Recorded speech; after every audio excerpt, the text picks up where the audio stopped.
getting through to Americans. You know, on the other hand, though, let's talk about the real politics of all this, Laura. You've got Russia ignoring the United States. You've got growing instability in the region, in Jordan and Turkey and Lebanon. You've got the possibility of a growing, strengthening Shiite crescent all the way from Iran, great instability in Iraq, Syria and Lebanon.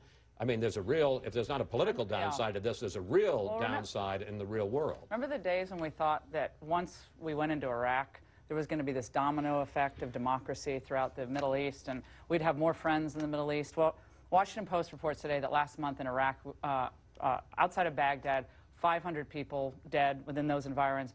Overall, 1,045 dead in Iraq. Okay, fast forward.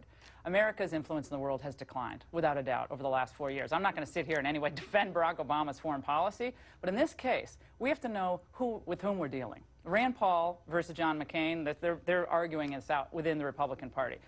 We had one of the holiest shrines in Syria bulldozed, bombed, the shrine of Abraham.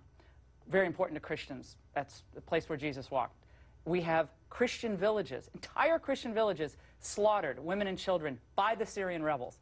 There's al-Qaida influence within the rebels. The idea that we're going to send arms to these people who are slaughtering Christians and have one goal, which is to establish an Islamic caliphate throughout the Middle East, and if they can get their way, and throughout Africa as well, is ludicrous. And if the Republican Party goes down this... So are you saying let Assad stay in? I'm saying America has got to grapple with this idea of a limited power in a world where the parties are unknown, where their intentions are unknown, and when we see their intentions, they're often... You sound like a congressman. Are you saying let Assad rule? I say let him figure it out. We have to let him figure it out. We may not have a choice. I think the reason Russia wants us to get involved in this. The reason the president has moved slowly on this is that we tend to overstate our ability to actually affect events in complex, difficult parts of the world. That's number one. And number two, we tend to understate the law of unintended consequences. When we go in, all kinds of bad things can happen we don't anticipate. You put both of those together, you move slowly. You guys are saying, let Assad win. Let him slaughter... No, I'm not.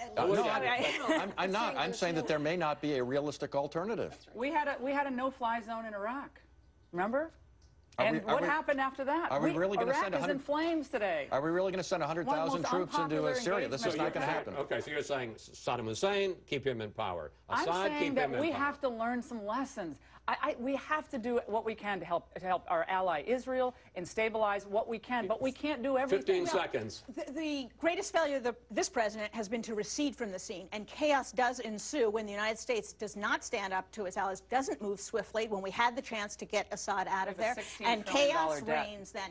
If we hadn't pulled out of Iraq, it might be stable by now. Thank you, panel. See you.